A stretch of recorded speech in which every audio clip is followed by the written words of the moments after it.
Stick around because today we're going to be answering the question, what is Good Friday and why is it so good?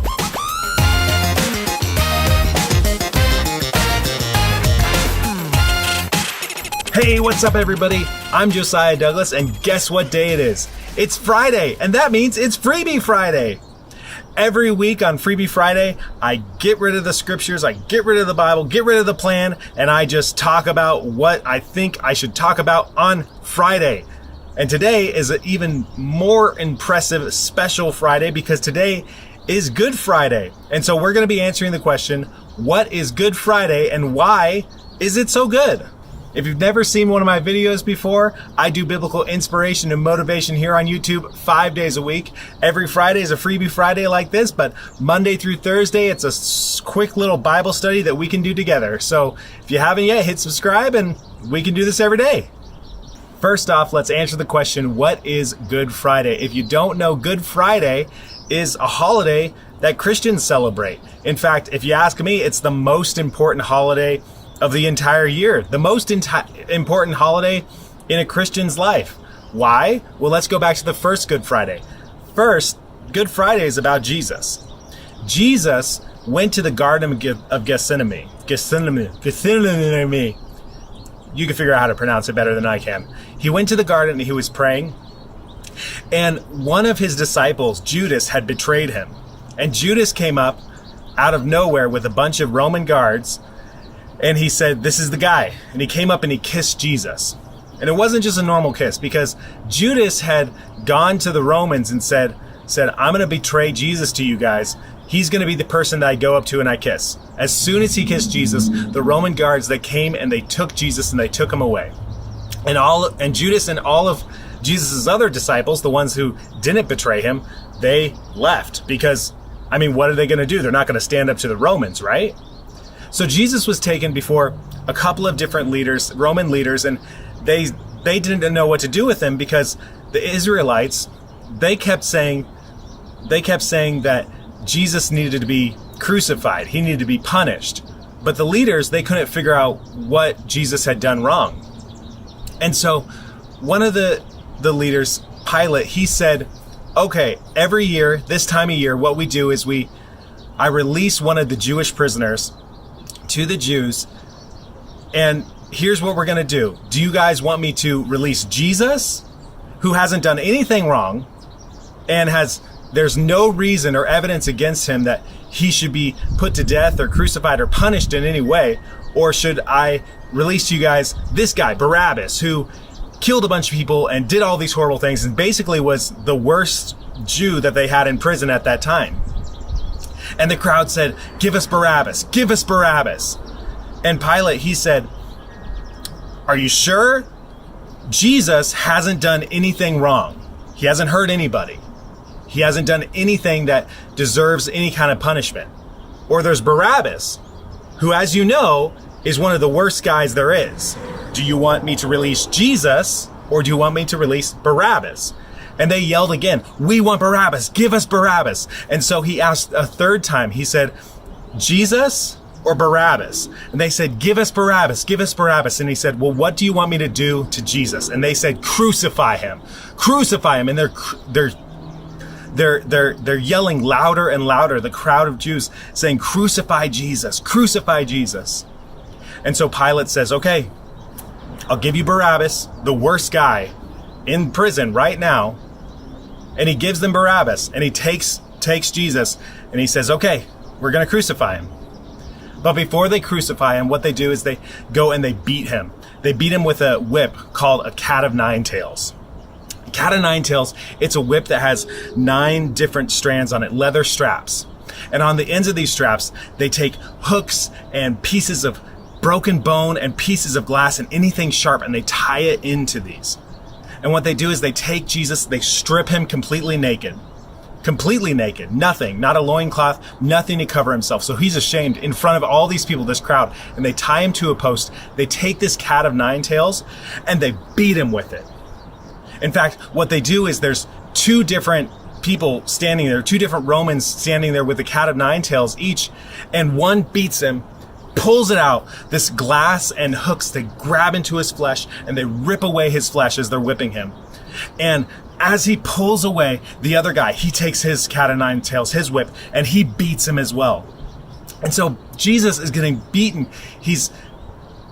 The cat o' nine tails is tearing away his flesh. There's pieces of his body coming out of him. Literally, some people, when they're whipped like this with the cat o' nine tails, they didn't make it. Parts of their insides, their organs would be ripped out and they die immediately. And Jesus, he's sitting there and he's getting beaten. The worst punishment imaginable. I can't imagine it. Can you imagine it? Being beaten with one of these cat o' nine tails, naked in front of all these people. And so he's beaten, and they take him and they start to mock him, and they say, you said you were the king of the Jews, so take this, you king of the Jews. And they take a crown with thorns, and the kind of thorns in this crown are like a couple inches big, and they take it and they shove it onto his head. The thorns go into his skin, into his skull, and he starts to bleed. Of course, the blood comes out of that, and that's got to be excruciating pain as well. They take him and they put a robe over him like he's a king and mock him. Like, if you're the king of the Jews, then take this, you king of the Jews. And they take him and they say, all right, after all this, after being beaten, after being mocked, being naked in front of all these people, they take him to be crucified. And what's crucifixion? Well, first of all, they give you this big cross. It's like the little necklace crosses, except for instead of like that, it's like 12 feet high and it's made out of wood, strong enough to hold a person. They take this huge cross, weighs a ton, and they give it to you, and you have to carry it. Jesus had to carry it across the town, this cross. And he's going and he's carrying, and he's already been beaten. He's already been beaten, and he doesn't have any strength. He takes it as far as he can until he just collapses. They have to get somebody else to grab the cross and carry it for him. They get to the place where the cross is going to go. It's called Golgotha, the place of the skull. And they go and they lay the cross down, and they lay Jesus down on top of it. And they take nails, big nails, and they take a nail and they put it through his wrist into the cross. They hammer it through his wrist into the cross. They take the other nail and they hammer it through his other wrist, through his wrist into the cross. And then what they do is they go and they cross his feet together, and they take a third nail and they drive it through his shin bone into his other leg, through his other shin bone, and into the cross. He's literally hanging on this cross. They take the cross, they stand it up, and he is hanging there on the cross.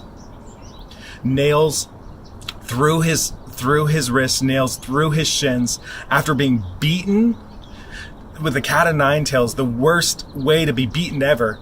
And he's hanging up there completely naked, waiting to die. And this happens. They hang him up. It's 9 a.m. 9 a.m, he's hanging there, and people are walking by. People are looking at him. They're mocking him. They're yelling at him. There's 2 other criminals who are being crucified next to him. And one of them's yelling at him, if you're supposed to be the Messiah, why don't you save yourself? Why don't you save us? And that's what all the people are saying when they're coming up to him. They're saying, you are supposed to be this great man. You can save these other people. You can heal these other people. Heal yourself, save yourself if you're the Messiah. If you're the King of the Jews, come down and save yourself. And you know what Jesus does? As he's being mocked, as he's being yelled at, as they literally nailed him to this piece of wood, as he's standing there, as he's hanging there dying, you know what he says? He prays to God as they're mocking him, and he says, Father, forgive them because they don't know what they do. And Jesus, he hangs there, literally hanging and dying. They say as they would hang there, they would be slumped down, all their weight on their wrists, through the nail through their wrists and through their shins, and they would literally couldn't breathe. And the only way to breathe was to pull themselves up, take a deep breath, gasp, and then go back down. And that's what Jesus was doing for hours. Some people would hang on those crosses for a few hours and they die. Some people would hang on those crosses for days, screaming and cursing at people as they go by. And Jesus hung there. And the worst part about it wasn't that he had been beaten to the point that he had almost died. It wasn't that he had to carry his own cross, or he was nailed to the cross, or he's literally suffocating as his body is hanging through nails that are through his body, naked in front of all these people. That's not the worst part. The worst part is that at this moment, God is taking all of the wrath, all of the punishment that everyone on earth deserves for their sin, past, present, and future. Every single sin, the punishment for that sin is going on Jesus right now.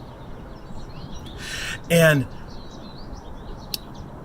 all of that is happening to him all at once. Physically, he's dying the worst death you could possibly imagine. And at the same time, all of God's wrath is on him. And God has turned his back on him and pouring his wrath out on Jesus. And then Jesus dies. He takes one last breath and he says, "It is finished." And literally the sky turns black. At the same time, there's an earthquake. All these physical things happen on earth because God himself, Jesus Christ, died. And that's what Good Friday is. Good Friday is the day that we celebrate that Jesus died. And you're probably asking yourself, if you've never heard this story, why is that so good? Why is it so good that Jesus died the worst death? Physically the worst death that anyone could possibly imagine. And at the same time, God the Father is pouring out all of the punishment for every sin ever committed onto Jesus at the same time.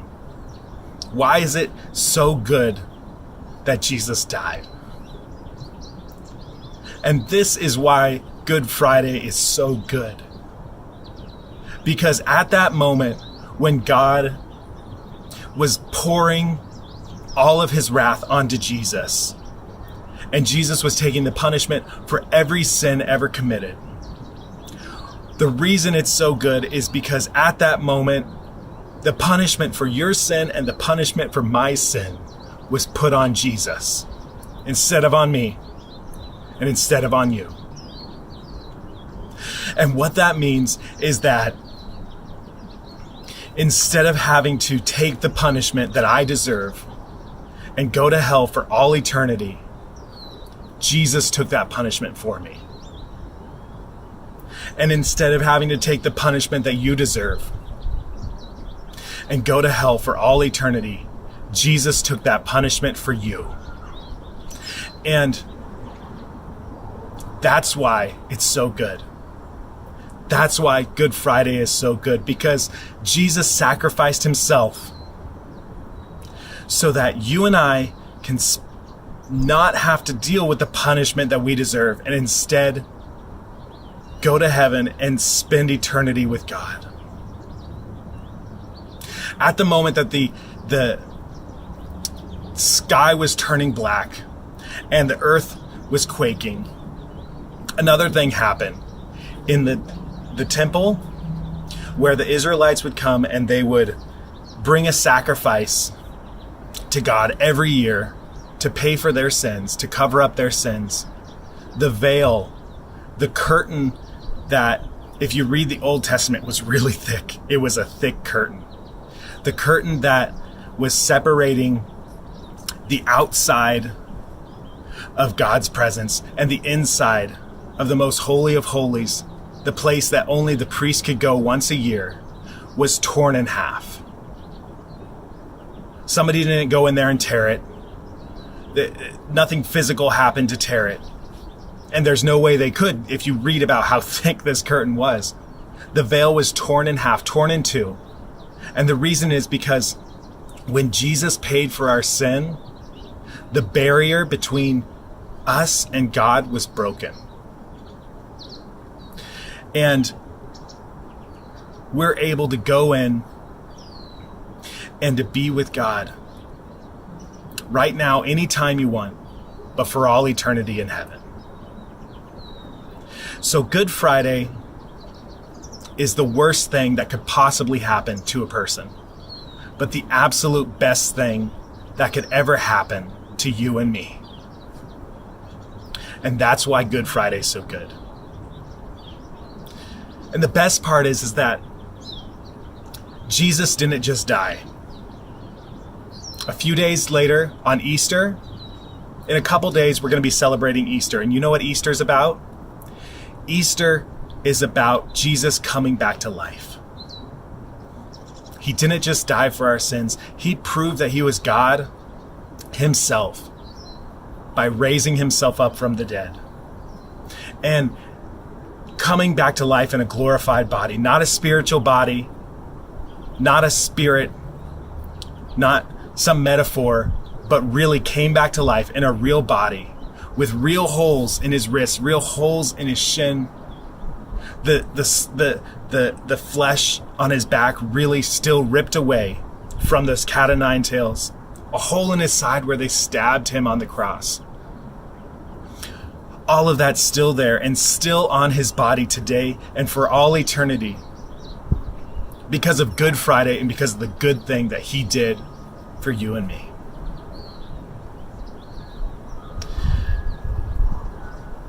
It's not just about God taking away your sin and Jesus paying for your sin that you get to go to heaven.